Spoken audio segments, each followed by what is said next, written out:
Can you hear me now? Yeah, I can Can hear you you. hear me now? Adam, good to see you again. How you doing, bro? I'm doing very well. Really, really well, Tony. Thank you very much.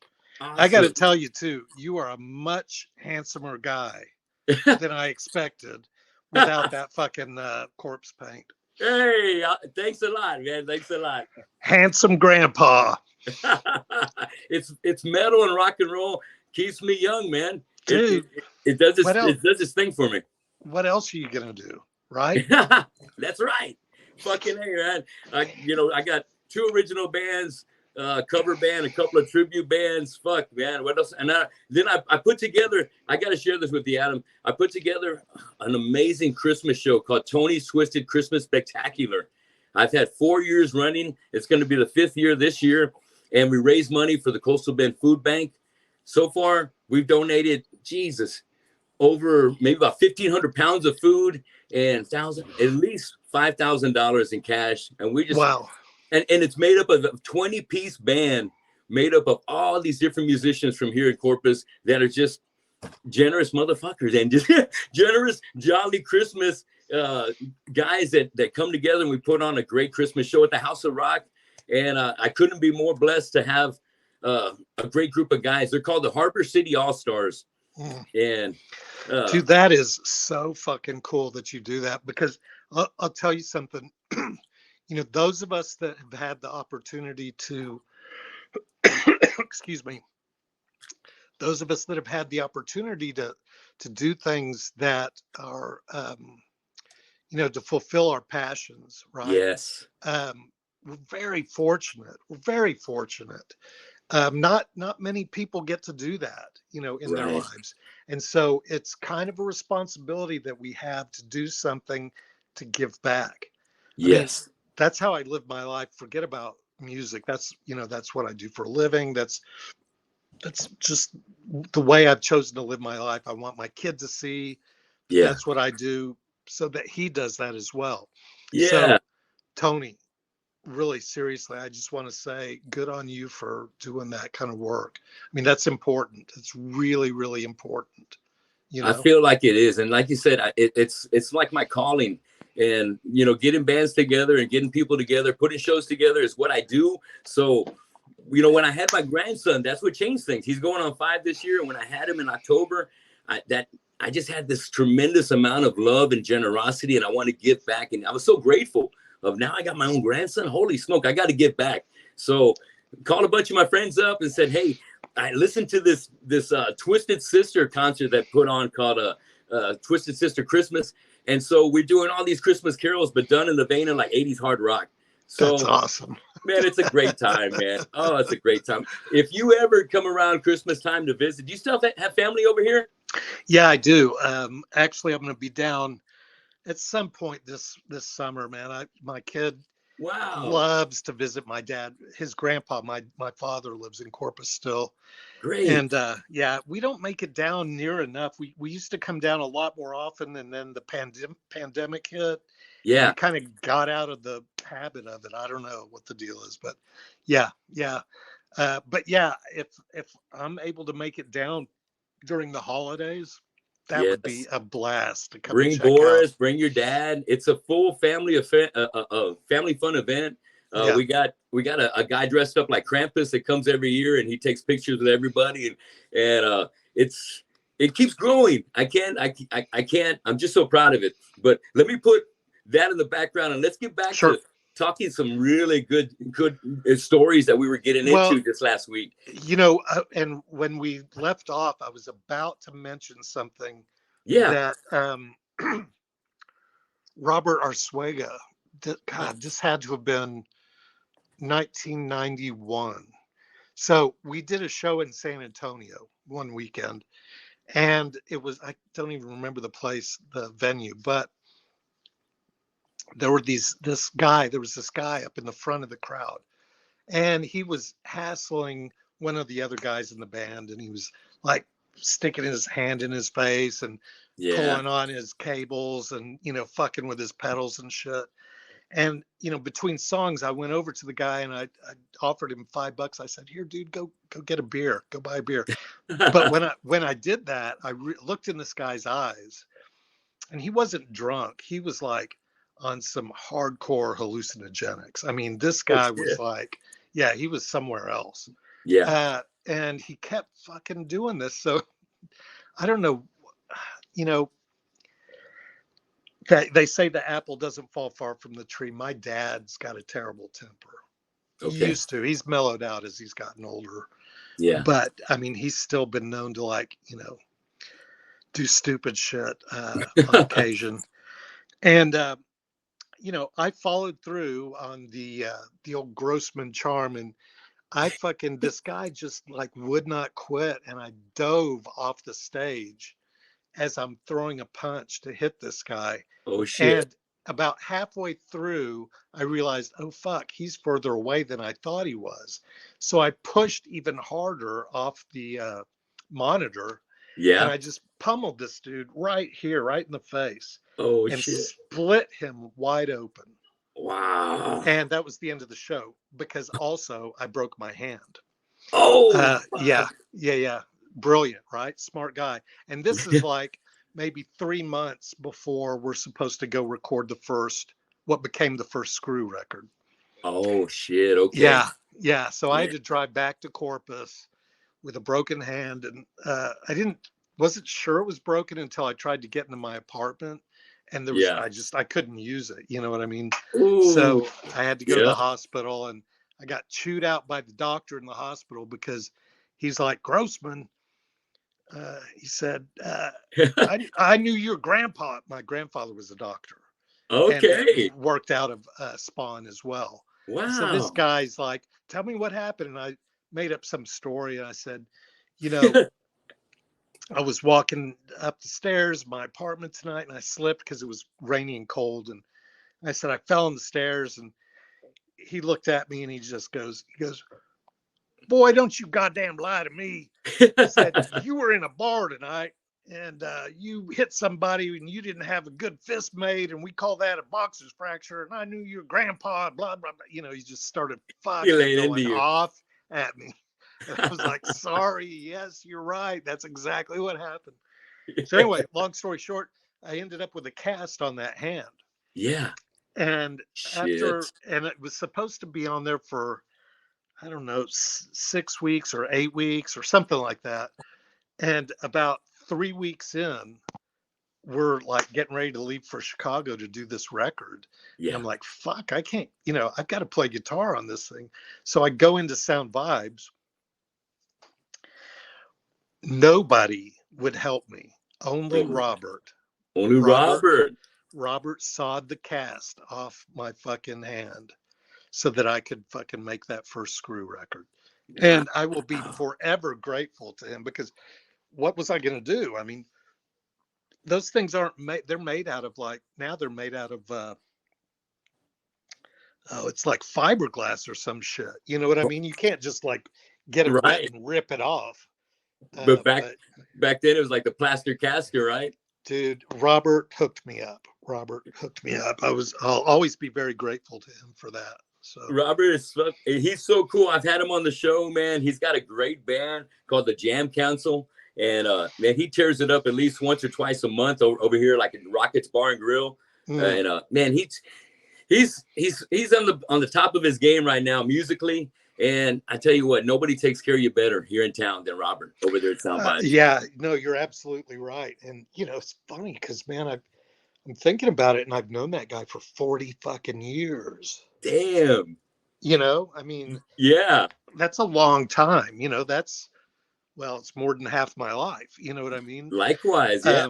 You, So yeah, it's really fucking cool. on the Robert's a topic great guy. of Sound Vibes, have you noticed online that they're getting a new mural painted out there? Yes, I have been checking that out, and I'm waiting for my fucking face to end up on that wall. Fuck yeah, that's what I'm talking about. It's Yeah. not, dude. They don't want to scare people away. They want to Get bring out of here. people in. Check No, I it have. out.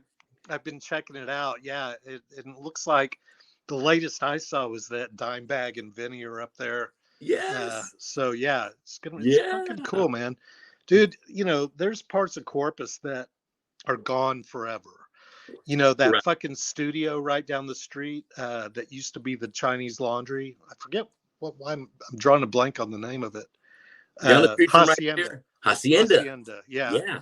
I mean, dude, that was a piece of history. Big You know what time. I mean? Forget Yeah. about the fact that, we did our first recordings there and shit. But I mean, I remember going in there one time, may have been the first time we ever went in there. And the night before, this guy, Steve Jordan or Esteban Jordan, had been in there. Yeah. And I didn't know who he was at the time, but I found out. And this guy's like the fucking, Jimi Hendrix of the accordion or whatever, Oh and shit. Yeah. yeah. And I mean, big fucking records for Mexico, for the Right. country of Mexico were recorded there. Um, That's heavy and duty. now what is it? What's there now? Man, I don't think there's anything there. I think it shut it down. I've been Well, I've, they tore the building down, but yeah. I don't know why. What for? What was the point? What was the That's what point they if you're not gonna, that's what have they something to do in build in there? Corpus. That's But what let me they do. backtrack. You said They you recorded in there? Was that by any chance demonstration under duress? No, demonstration under duress was um I think that was recorded at Gary Beck's studio. Gary Beggs. Yeah. So Okay. and so check this out. Here's a That was funny his home story. studio, right? That's right. That's Yeah. right. It was I've like in been his there. garage or something. Uh-huh. He was a really cool guy. He didn't know what the fuck we were doing. You know what I mean? But we had, and I think it was the day after the first end of summer slam. Okay. And Yeah. Walt Trashler, is that his name? Yeah. Walt from Rotting Corpse. Uh-huh. All of a sudden, that didn't sound right. He was going to go in and produce our demo. And, Cool. in retrospect, I'm like, what the fuck we didn't need a producer, you know what I mean? But we didn't know what the fuck was, what we were doing then. So Yeah. he comes in, and of course he's shirtless. Walt doesn't ever wear a shirt, and he starts fucking like just like throwing attitude around. And Gary Beck took one look at him and basically said, I'm going to fucking beat your ass if you don't shut your mouth. And Walt turned around and walked out and left. He Oh split. shit. Yeah. Oh, And damn and it. I was like, oh great. Now what are we going to do? And Gary's like, don't worry about it. I got you guys. I And so got you. he Yeah. he ended up he was the one that produced, or recorded that Yes. first demo. And then we went in and did another demo, I think. I don't know. Was I it maybe remember civilized? that it might have been. I don't remember, but I do remember the guy that recorded us was this old fucking dude named Spook. Ook. Yeah. Yeah, Spook. He was the house engineer there. Okay. Yeah. Yeah. And dude, he looked at us and listened to what we were doing, and he was just like, what the fuck? The only thing I could compare that to is when I was little. Uh-huh. My mom once or twice a week would take me and my brother and sister. We'd go to Ray's restaurant I for love Ray's. breakfast. Yeah, Yeah. for breakfast before school. Fuck yeah. And at the Ray's in Carmel Parkway or Carmel Shopping Carmel Village. Center Uh-huh. Village, On right? Staples. They had like all these little jukeboxes at Yes. each of the booths, At right? each booth. Yeah. And every morning it'd be like 7 a.m, and I'd be, popping in the fucking quarters. And For my sure. favorite song to play was Edgar Winter's Frankenstein. Frankenstein. Yeah. And so every time we'd walk in, and there was always this like group of dudes, old dudes, sitting at the fucking Yeah. counter drinking coffee and shooting the shit in the morning before work or whatever. Yeah. And it's like every time we'd walk in, they'd be like, oh fuck, here we gotta, listen to this fucking little white kid, this little alien, playing this fucking loud ass music at 7 a.m. It Fuck was the yeah. same kind of look that Spook gave us when we fucking started recording that shit. Oh shit, that's good, man. I love that. I love it. Hey, you know what? Before I get too ahead, I want to give a shout out to my man Raphael. He's joining us in the chat room, and I know you guys had a chance to catch up not too long Rough. ago, right? Yeah. Yeah. Yeah. Hell yes. Well, let me see, Ralph. Let me see. He said one night is one another is when he listens to new music. Do you focus on the music or do you focus on the lyrics? And what's more important to you? Well, what you sing about, or is the badass music? You know, it's weird. I've never paid attention to lyrics. Okay. Like even in songs that I love of other bands, I don't know what the fuck they're talking about. No idea. I mean, obviously, John Wayne was a Nazi by MDC. It's Yeah, pretty hard not to understand what they're talking I about. get it. Yeah. Right. But Fuck but yeah. for the most part, I've always listened to guitar. Like that fucking tone, that crunch, Yeah. that's one record I remember when I first started getting into like punk rock shit, when I was probably like 14, 13 or 14, 76 or 77. Yeah. Uh, there was a record by this band. At the time, I didn't know who they were, but they were called The Gods. The gods. Yes. Yes. Do you know this record? Well, I don't These. know the record, Oh, but so well, because I haven't I've told you seen yet, them but live it's. though.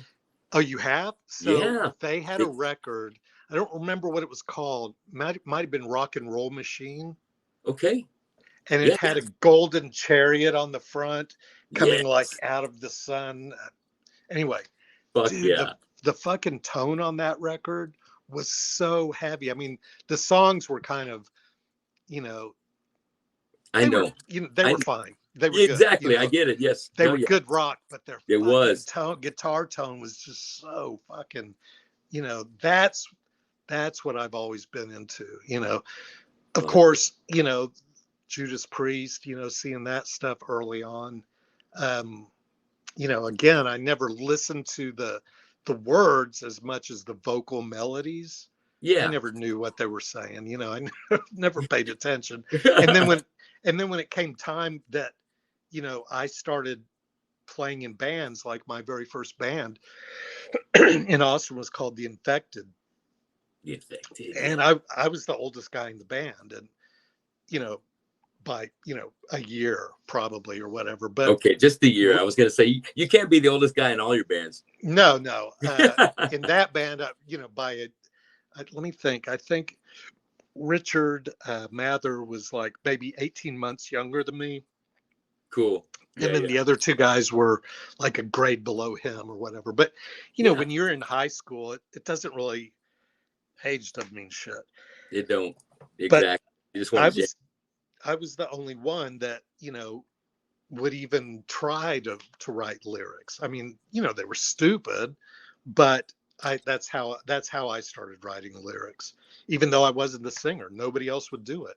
We had a singer who he would get up and sing at shows and pretend that he was saying words, but he was just speaking gibberish, like in a British accent. Oh, even with the Yeah, it was so terrible, so yeah. bad. Oh But shit. yeah. That is very cool. Hell yeah. Yeah, and So Raphael, he's calling that out. That's why I was gonna mention Metallica opened up for the guys, and Metallica on fucking Master of Puppets what? here at the Coliseum. Yes. What? Yeah, fuck I yeah. didn't know that. Wow. I'm thinking, were you on? You must have been on tour or something. No, I was. Yeah, I had to have been in Corpus at that time. 86. Master of Puppets, Yeah. and they opened for the Gods. For the gods. That's how I got into them. It's like, hey, shit, they must be good. They got good taste in opening bands. Let me Yeah, check them out. yeah, But yeah, it was a yeah, cool show. yeah, Needless to say, it was it wasn't like Slayer opening up for Wasp. You know what I mean? dude. That show. You remember that? That's one. Oh my god, dude. So okay, me and Danny were at that show, and I don't know. We had shitty tickets somewhere in the back, but we were kind of hanging out Yeah. behind the front area, waiting for the lights to go out. And as soon as the lights went out, we jumped up on the backs of the chairs and just started running on the Yeah. backs of the chairs up to the front. We got up to the very fucking front, Fuck and yeah. Slayer was out of fucking control. And then after that, I was like, I don't give a fuck about Wasp. But Right. we hung out. We went and sat down with some friends. I couldn't believe, like, I had never heard of such a thing happening Yeah. when everybody was just like chanting for Slayer. And I Even think it during was the after Wasp. like, yeah, I think 2 songs in, they fucking left the stage. Isn't that right? I'm telling you, they were hating it. They were hating. Raven hated it the worst. They, you know, their singer jumped out into the crowd, man, trying to fucking start some shit. But it didn't. Oh, It didn't get really? them far. Yeah, yeah. We SKREW opened up direct support for Slayer at the Milwaukee Metal Fest in like Oh, 95 or 96. And yeah. I was thinking about, fuck, nobody ever wants to open up for Slayer because I mean they're just going to make everybody look like shit. But Right. I was worried about the crowd, like, you know, not being into us just because they were ready to see Slayer. And Yeah. but dude, I was like really surprised. We had a fucking awesome reaction from the crowd. Oh, fuck And then yeah. of course, Slayer comes on and they just fucking tore it up. Was Yes. that, I think it was like 95 or 96, something like that. 95, 96. So I'm trying to think right there. We're looking at that. Is that in between Dust and Shadow of Doubt? So the record we were touring, yeah, was Shadow of Doubt. That's right. Okay. Yeah. Oh, Yeah. tight. Yeah. Tight. Well, you already had a good catalog right there. So I'm sure you picked out some fucking bangers to keep everybody fucking thrashing out there for it. Well, one of the things that I've always said from the get-go, like from the beginning of Angkor Wat, it's like, it doesn't matter, if you miss a fucking note. It Sure. doesn't matter if you don't play perfectly. What people are gonna remember is that, if someone's like standing there and looking at their guitar neck and, they're hitting every note, you can sit at home and listen to the record for that shit. For real. People want to see a fucking show. They want Fuck some yeah. fucking action. And that's the thing that I think one of the things that made Angkor Wat so good is that we were not afraid to fucking go off. Yeah. And Everybody moved. dude, that's Cryptic Slaughter broke up on tour with us. Oh, fuck. Did you know that? I didn't know it was on tour with y'all. Yeah, we were on Fuck. tour All with right. them, and we were opening for them every night and just Yeah. fucking wasting them. I mean, fuck Shit. it. And they were great guys. We loved them and we fucking supported them and we hung out. We had so much fun on that tour. That tour basically only got Money halfway talks. through. Yeah. I mean, halfway through, they pulled the plug and they broke up. Wow. We were just like fucking pummeling them every night. No shit. Yeah. Well, I'm at that stage right there, or even with the catalog that I've heard from Cryptic Slaughter, your shit is a fucking definitely bangs harder. Definitely. Well, bangs it's a different deal. It's a different It is. thing, but yeah, and I mean, I continue to be friends with those guys. Fuck, I spent a lot of time in LA with their bass player Rob Nicholson years after that. Yeah. Yeah. Um, Good people, man. Hell yes. yeah, yeah, yeah. So, and I'm still friends with Scott and Yeah. the drummer, Yep. and Les, Les, guitar yeah. player. They're bringing it back. They're just going under a different name now. Yeah, yeah, yeah. I've seen some clips of their shows too, and it's fucking probably better than it ever was. I know, You know right? what I mean? Well, Hell yes. we were all just kids back then. We didn't know what the fuck we were doing, just like fucking. But that's been my whole thing, the whole time. I'm sorry, I'm talking too much, huh? No, you're not. Hell no. Okay. Well, what I was gonna Give it to say me. is that for me, playing music has always been kind of like psychotherapy, right? Yeah. Like, I'll be honest with you, man. I was kind of brought up in kind of a fucked up situation, like some kind of hardcore shit happened when I was a kid. Yeah. And, nobody teaches you or your parents how to deal with it. And No. so what happens is, you figure out a way, and, whether it's drinking or smoking weed or shooting dope or whatever. And, I Yeah. did all of those things very early, and realized that, that was getting me nowhere. And I'll never forget, man, I can't remember the name of the apartment complex, but it was on, Alameda, fuck, Sun something, I can't remember, but I had this little tiny fucking, apartment. It's on It the was way a, to like to the university, right? yeah, Yeah. Uh-huh. exactly. I know which one you're talking about. The little theater used to be right next door or whatever. Yeah. Uh, anyway, so I had this little tiny, it was a one room apartment with a bathroom and kind of a little kitchenette. Yeah. And, I was working at the car wash, red carpet car wash. Yeah. Alumni. Dry. I used to work there too. Did you? Yeah, out there on The state one on Everhart? I was on the one on Weber. Ah, okay. Yeah, I was at Everhart. And, Okay. that was actually my first job too. But anyway, Anyway. that's a different story. But I'd go work and I'd come home and I didn't have anything to do. I Yeah. didn't know anybody. So I started sitting down and playing guitar. And I remember, as if it was just a minute ago, the moment in which I connected, like, the ability to express something from inside on the guitar. Yeah. And I was like, what the fuck was that? And Yes. and it was like, it was meaningful to me. You know what I mean? Like, I had never put that together before. Yeah.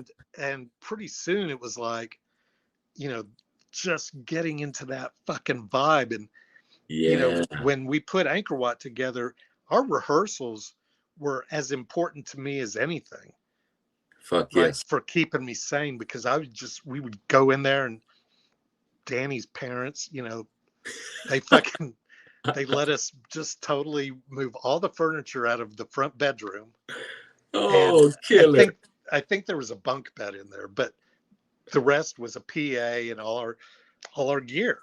Yeah. And every fucking day, between the let out of school and dinner, we Uh-huh. would fucking run through our set a couple times. Oh, kick ass. Yeah. And that was like, dude, that probably saved my life. Really. Yeah. And so Yeah. ever since then, it's been like being able to connect with that, that it's like being able to connect with the energy. Maybe I don't play the note exactly right or whatever, but it's like, it's just like, fuck. Um, Yes. it's better than, burning down the world around you. You know what I mean? At Right. least you're creating something that other people can, hopefully relate to. And so far, that seems to be, a fairly successful aspect of it. I mean, Yeah. no, we never sold millions of records, but the people that did hear it were like, I get it. I I get can it. relate. Yes. And Hell yeah. that's the success right there. It is that I totally know what you're talking about. We've got, besides you guys being hometown heroes, we've got like some other guys out of Alice called Shattered Sun, who's been able to get out and get under a label, get on the road with Yeah. Slayer and fucking Testament and Exodus, and make a Yeah. good name for themselves. Cut a few badass albums, and I almost forgot what I was going with this right here, but we get the inspiration, and all we need to do is just we get a little something, we get a little taste of it, and it becomes like the fuel to our fire, and it creates something in us that we never want to leave. And it's, whether it's one band to breaking up into another band, we need that. And it's whether it's wanting to be on stage, whether it's wanting to create music with badass guys that are in the same mindset as you, or a combination of those kind of things that really kind of kept us out of trouble. I mean, you are absolutely right. You're absolutely right because I was in a lot of trouble until, I mean, I was looking at doing time, Holy you know, for, shit. yeah, Yeah. for stupid shit when I was like, 18, 19 years old. And I would not have been good in prison. You know what I'm saying? Same Uh, here. Fuck I'd yeah. have been someone's fucking, bitch, probably because I was just like a skinny, scared little fucking drug addict. Oh, And I get it, man. I got busted for shit. And then that's when I because the drugs, the alcohol and all that shit, that doesn't solve anything. But what it does do is it for a while at least it deadens it. It's like Yeah. anesthesia. If you Yeah. have like an infected arm, they're going to put anesthesia on it, but that's not going to solve the problem. They're going to Right. have to cut it off or whatever. You know what I mean? Hmm. So the anesthesia basically, after a while, you realize it doesn't work. So Yeah. something's got to give. You got to figure something out. And that's why I'm saying, like, people like us, Yeah. Tony, I'm not even joking. When we discover that we've got this passion and Yeah. this need to create, we have a responsibility to do it for one. Yes. And two, because we've been so fortunate, we then also have to, I believe it's important to give, right? Yeah. I mean, I just think that's um That goes. they tell you when you're a little kid, don't be a selfish little fucker, share. Yeah. Yes. Let your friend play with the toy or whatever. Don't Yeah. lie. These basic little things that people seem to have forgotten Yeah. nowadays.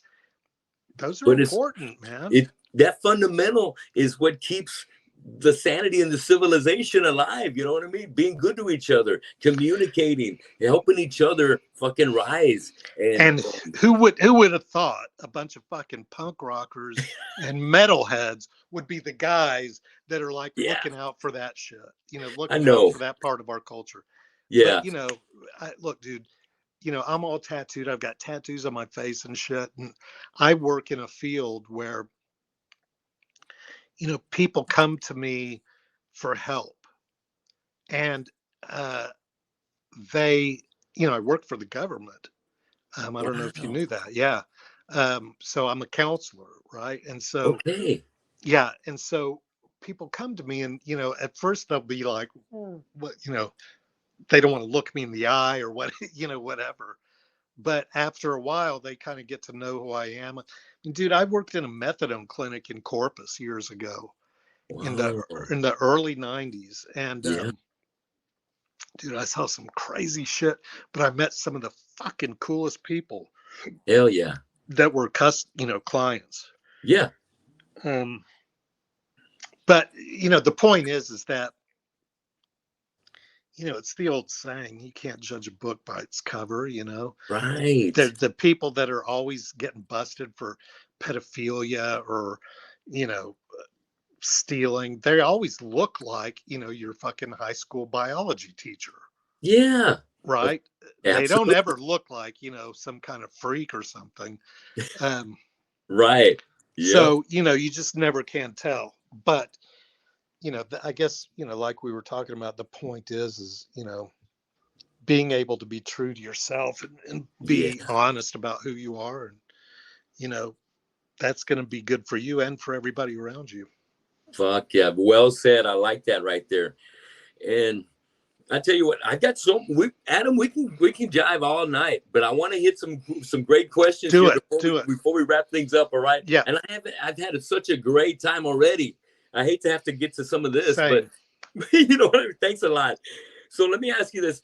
Did you help design some of the clown artwork for Angkor Wat? It was originally my design. Oh, the So, skank, right? Fuck yeah. yeah.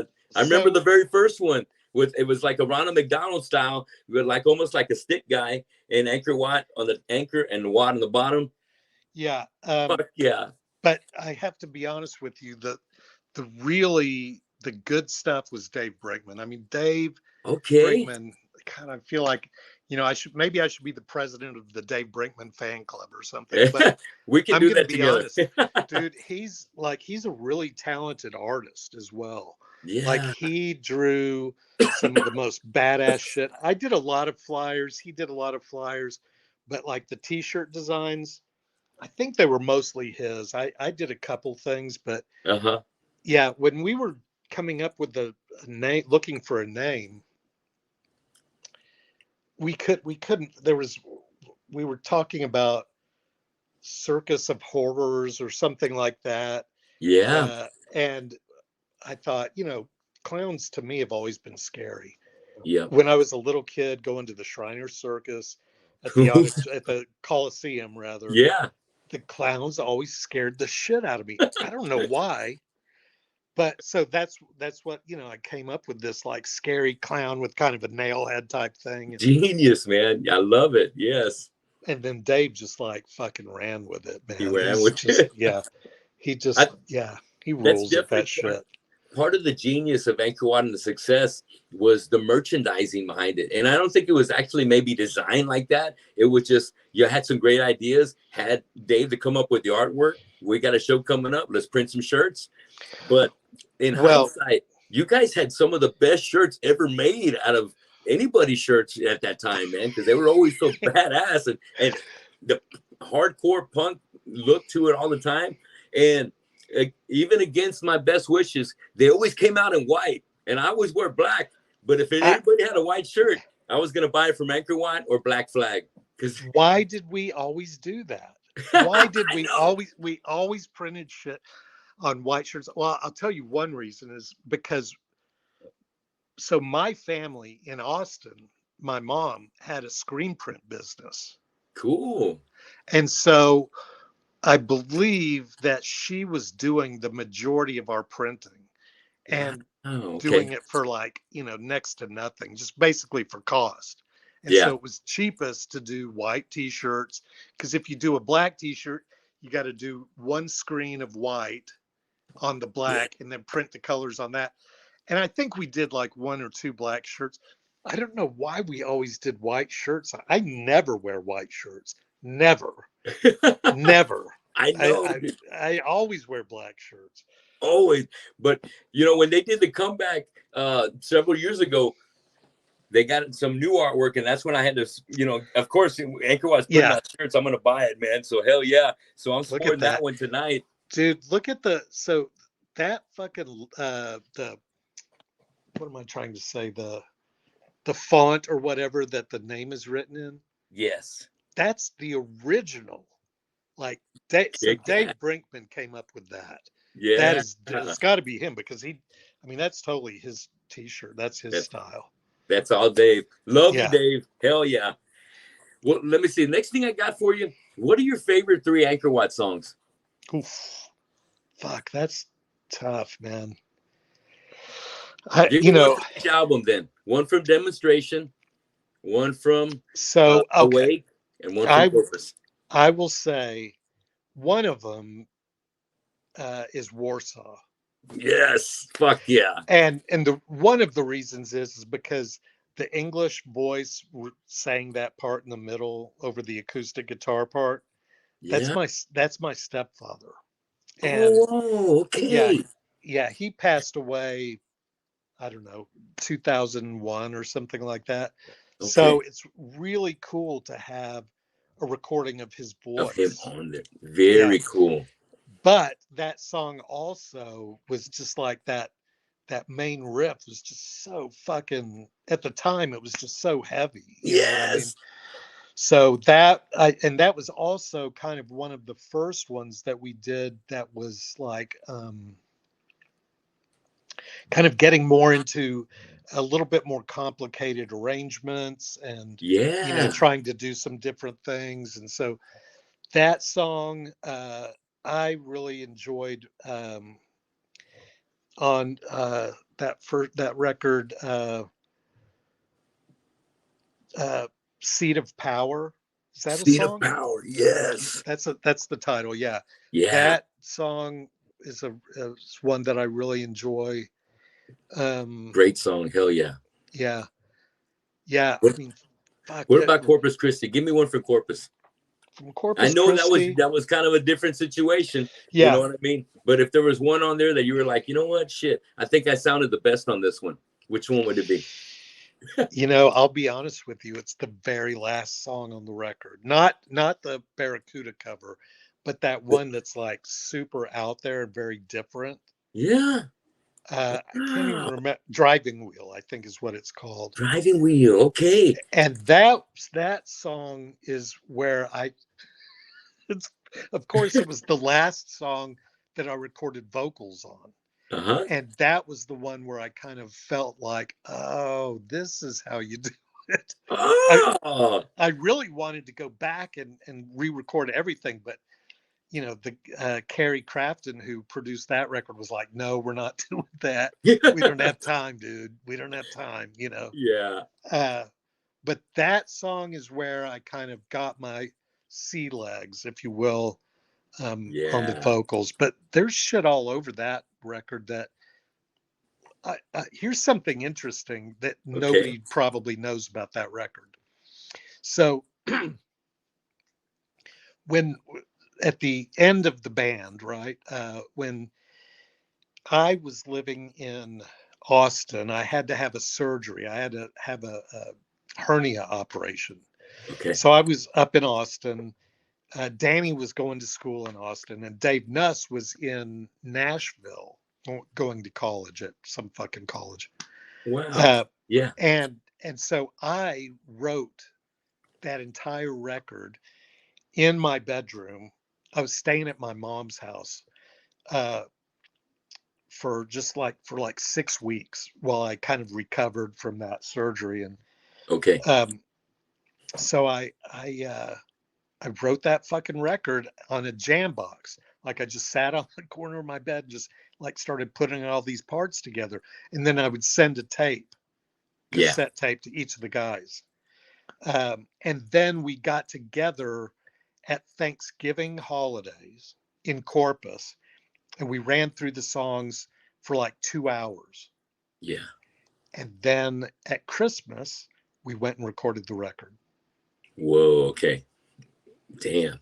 So you just had to get your shit together. You had to work with the time that you had and Dude, get ready to fucking kill it. I don't know how I was much younger then. That's how I did it. You know what I mean? I'm an old Yeah. fucker now. Uh, but I mean, you're right. It's like you don't know what you can't do until you tell yourself, I can't do that. Right. You Yeah. just do what you do. You keep going. Yep. Yeah. And, Dave Nuss was, doing his thing in Nashville, and Danny was doing his thing at UT. And I think I ended up, after that surgery, that's when I got the job at the methadone clinic in Corpus. Okay. And I worked there for like 2 years.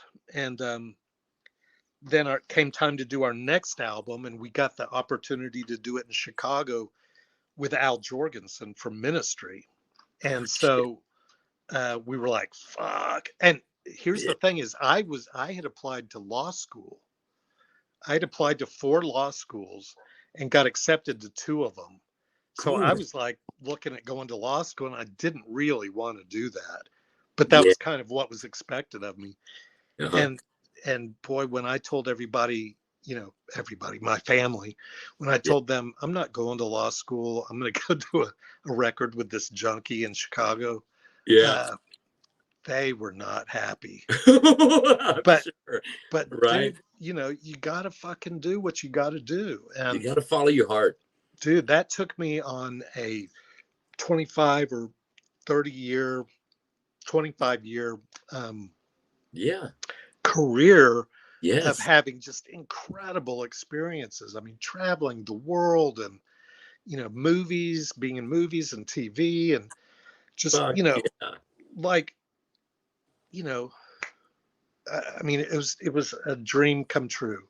That's Absolutely. why when my son was born 10, almost 11 years ago now, um my life, every single one of my dreams had come true Oh, in my yes. life. And then when my son was born, I was like, oh shit, none of that means anything. I mean, Yeah, it's all meaningless until now.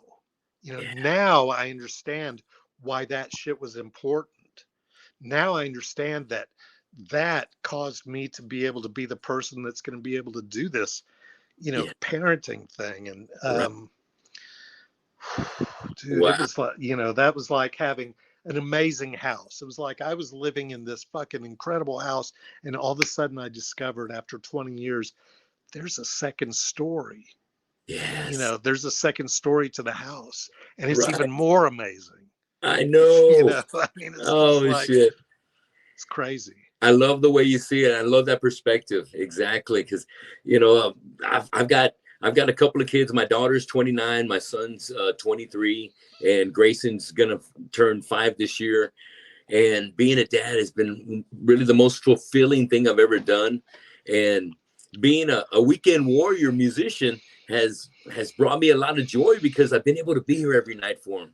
You know what I mean? And that in itself is a priceless thing. Just like being on the road and living the dream.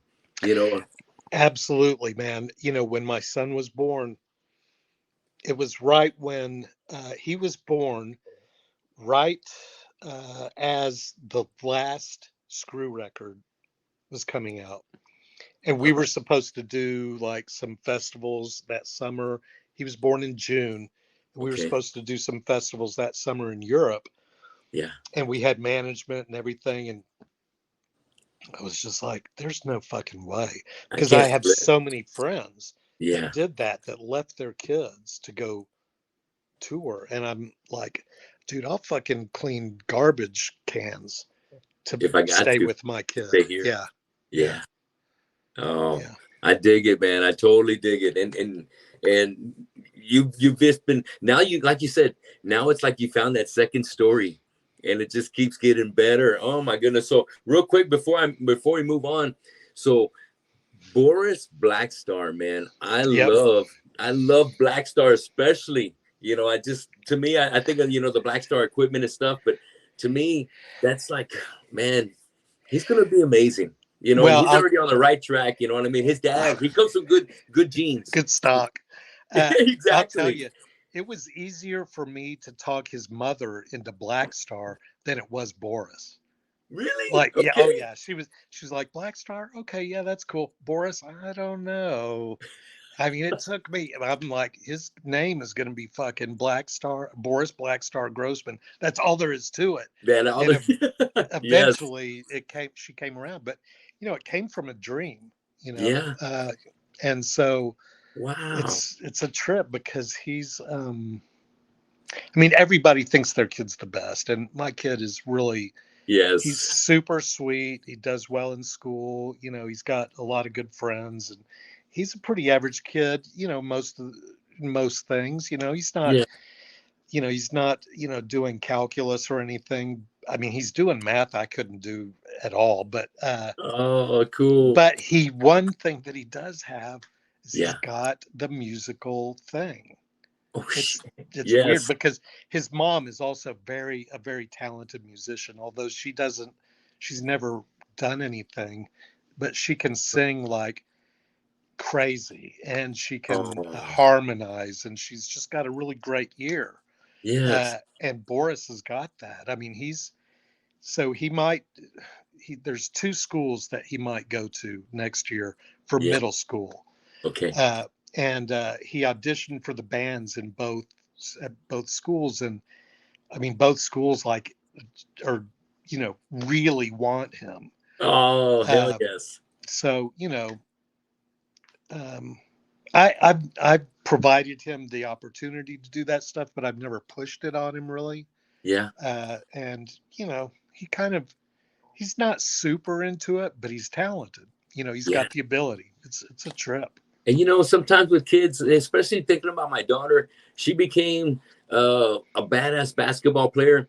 But at the beginning, she played all through middle school and all through high school. And when she played at Ray, they were at Ray High School. They were regional champs all 4 years she was there. Whoa, wow. So, but getting started, man, she didn't want to do shit. But when she got there, she had a great time. And it was like that every weekend. It was a battle. Hey, it's time to get out there. I don't want to go. When she gets there, hey, she starts running shit.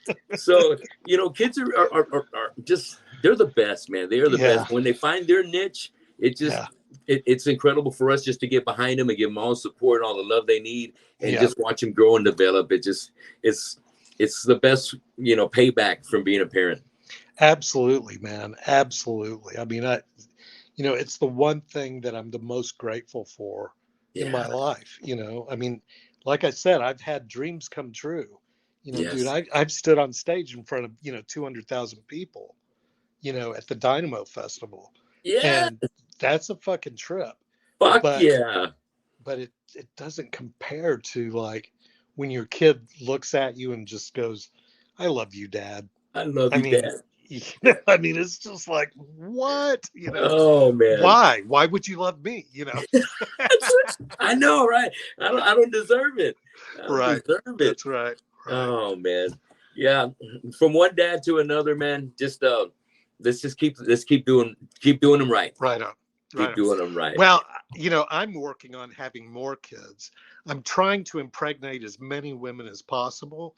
You go. So far, it's not working out that well, but I'm trying. That's all I can do is try. You know what Hey, I I mean? love the effort. Keep putting the effort. All right. I'm all about big families. I had 2. I wanted 3, but my wife was saying, "Nah, you know what? We're good. We can adopt if you really want." I'm like, okay, well, yeah, it's different when you have your own, you know.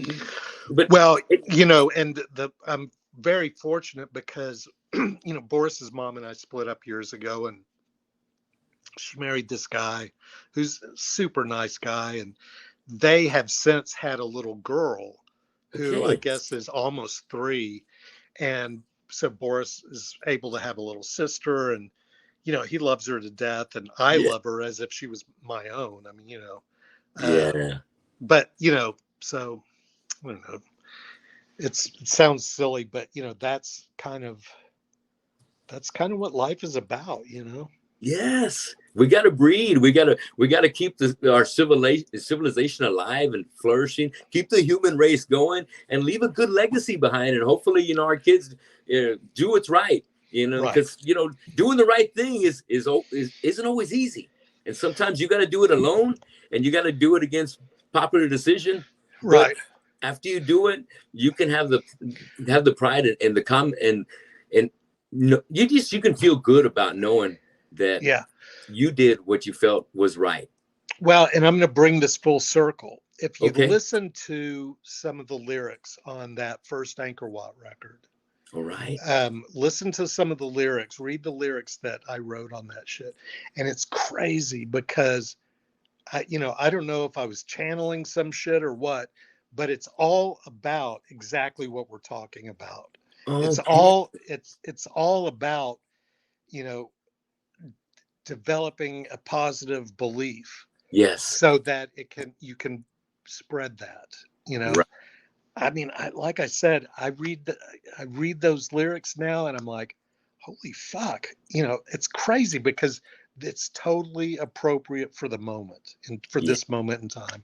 That's right. And I'm gonna point out one song off that one, and it's a Angkor Wat classic that always fucking starts a fucking pit. Died Young, and what I want to point out, Died Young, it's definitely it's not a pro suicide song. It's definitely an anti-suicide song. It's all empowering yourself to be the best you can and to rise against these different obstacles and challenges that always come across our table as young kids.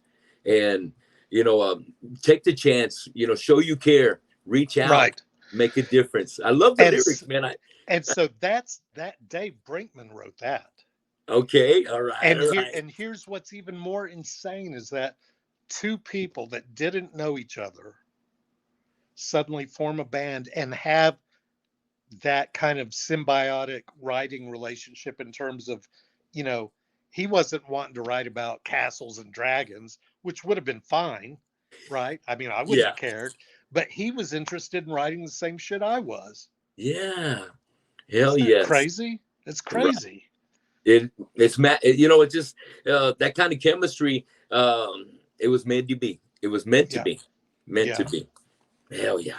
Well, we're I don't want to keep you on here too long, man, but I'm notorious for having some long shows. And real quick, and I had my bass player Alex Dominguez. You probably know Alex from Fuck Annihilator. yeah. Yeah. Hell yeah.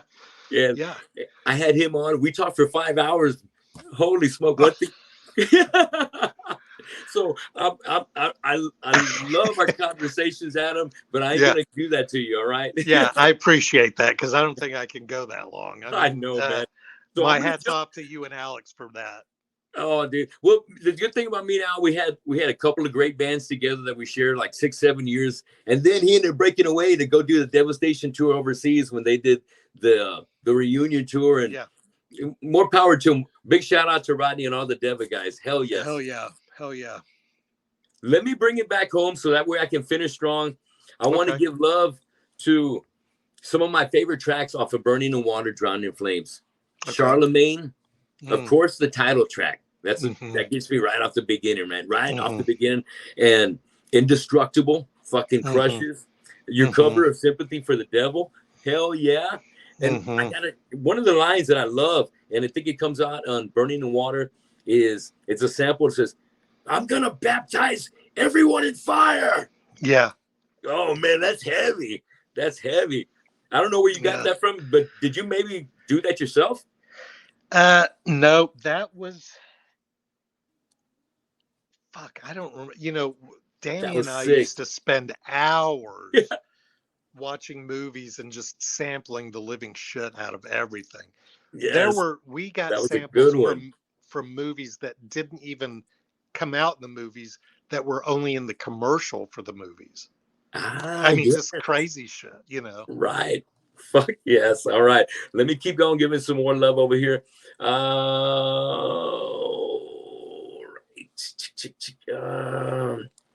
Okay, here we go, right here.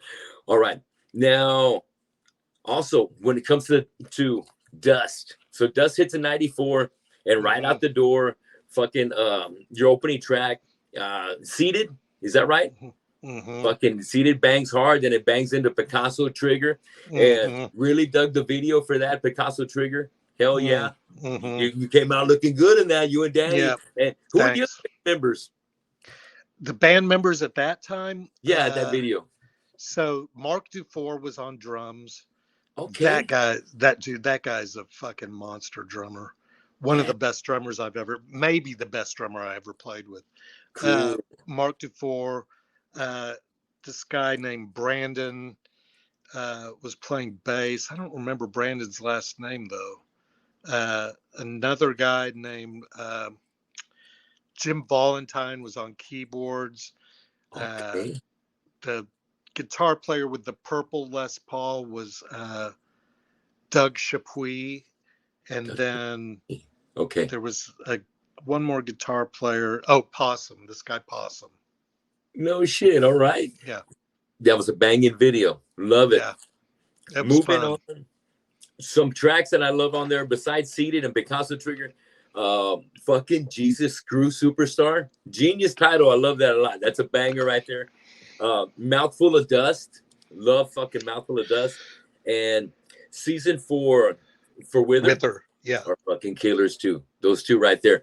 Loving it. And then we hit 96. Shadow Dows comes out, and right off the bat, man, I think the first three really just I dug into those three. She Said, Black yeah, Eye. hmm Really a big fan of Knotted Twig. I really love yeah. Knotted Twig a lot. It's a kicks ass.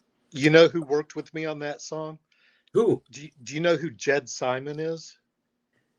Jed? So No, I don't.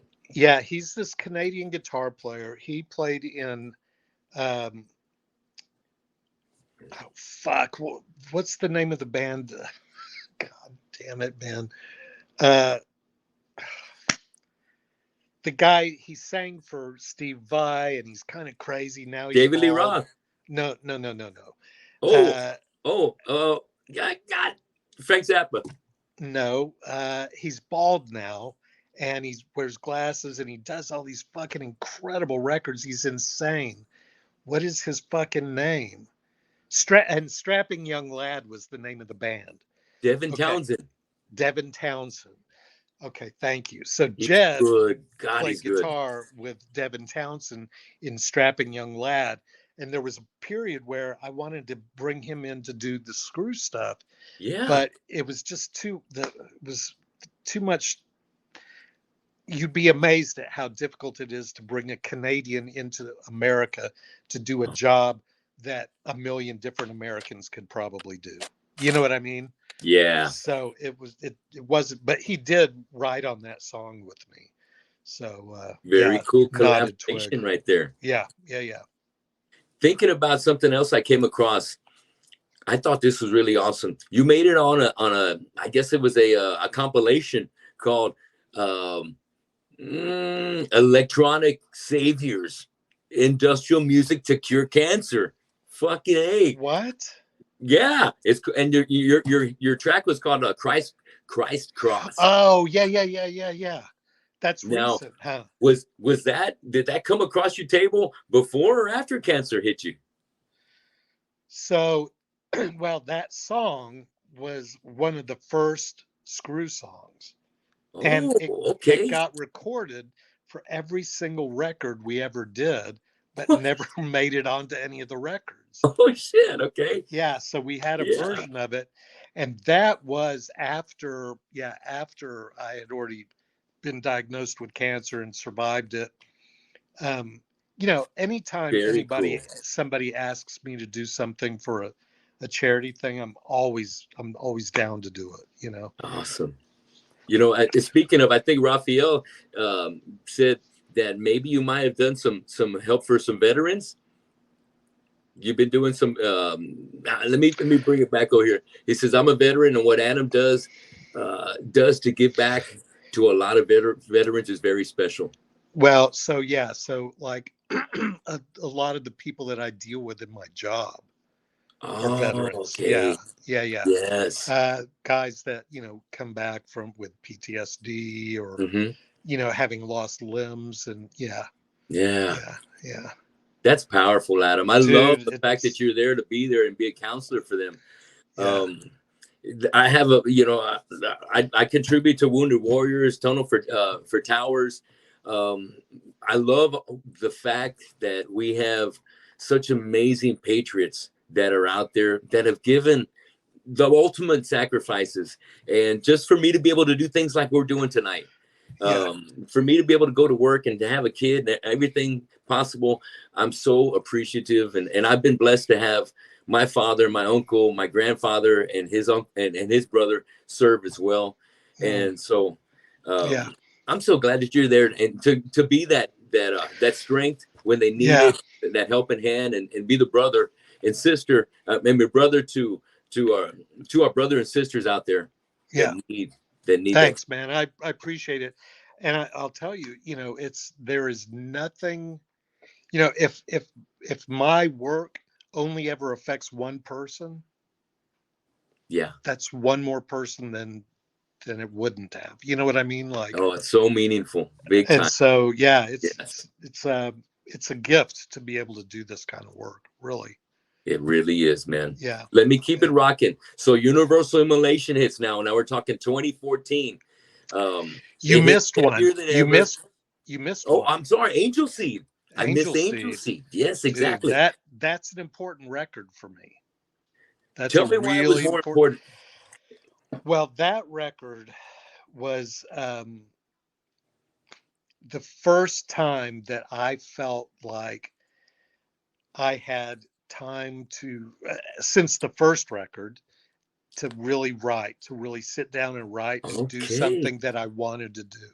Yeah. And we got a chance to do a bunch of different stuff on there, which was, and also I think some of my best vocal performances of any of the records are on that record. Right So now. that was kind of the zenith of my, and I'm not even, you know, close to any kind of Mike Solis or, uh, Jason McMasters, anything like Ah, that.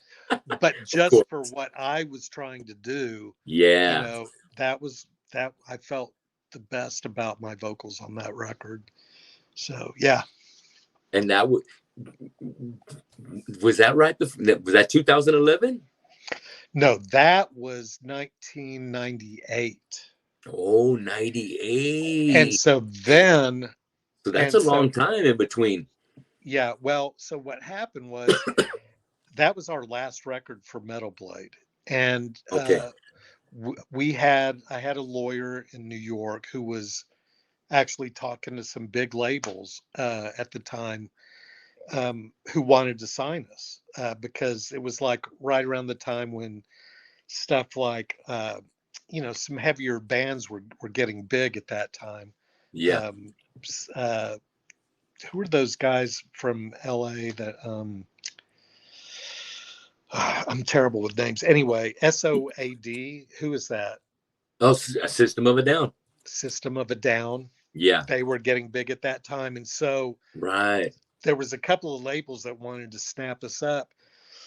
And I kind of, dude, I blew it, man. I Oh fucking pulled the shit. plug on everything. I started using again. Okay. And I just was like not taking care of myself. And um, Damn. yeah, yeah. And I called the lawyer and I said, I'm done. I'm going to go play in other people's bands for a while. And I, went and did some records in Germany, and I did the Ministry thing for a while. And yeah, You were with Ministry for a while? hmm What? couple years. Yeah, Okay. but I mean, they were years when we did a movie. Did you ever see that movie AI? Artificial intelligence? Yeah, System Steven Spielberg? yeah. Yeah, of course. You know the band that's in that scene where they're blowing up the robots and shit? Get the fuck out of here. Wow, dude, I'm gonna Yeah. check that shit out tonight. I got it's been Oh, so dude, long since I seen that. that yeah. I have there's some great shots of me in that video. Wow. I mean, in that movie. Uh, Yeah. it's a fucking long ass movie. I can't sit Yeah. through it, but yeah, we had a chance to do that, and Awesome. wrote for that record, for that movie, and then wrote for the next record. And by the time, I'd been in the band for 3 years before we were even in pre-production Yeah. to go out on the road. And when we did that pre-production, I was just like, man, I was getting fucked on money and all this kind of, stupid bullshit. And I was Okay. just like, fuck this, man. I think I'm done. I think I'm done here. And Okay. I went back to school and got my master's degree at that point. So Oh shit. After all this, you went back to school and got your master's? Wow, yeah, talk about discipline. That took some fucking work right there, man. I didn't know what else to do, to be honest with you, but I appreciate I mean, it did take some discipline. You're right. Of It did. course, hell I yeah. always sell myself short, but yeah. But then years later is when the one Universal Universal. Immolation came out.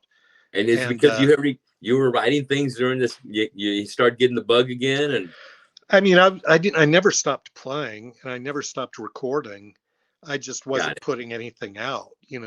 Uh-huh. I did a couple things with Paul Barker from Ministry. I did his solo record. Wow. Yeah, I did a bunch of stuff, but Kick ass. it was much more like kind of underground type stuff. Okay. Uh, and stuff that actually some of the songs that I wrote during that period are some of the best things I've ever done.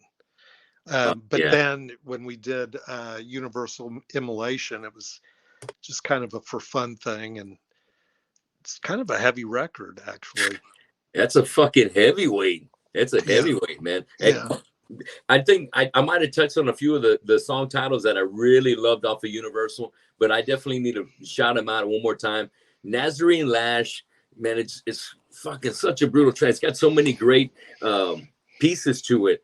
And Rise gets you right off the bat. Rise, nice, slow heaviness, just keeps you moving. And then you get to the next crunchy part with Blind, Deaf, and Dumb. Mm, Fuck yeah, it's a banger. mm-hmm. And I really like the way you put together The Lie. That's a Mm-hmm. fucking banger. And I was listening last night. I was at the gym and I was listening to Universal Immolation, And one of my favorites is what you were able to get done with on Omega, because I remember you telling me about the new singer that you brought on there, and what he was able to do with Omega. The direction you must have been giving him was awesome, really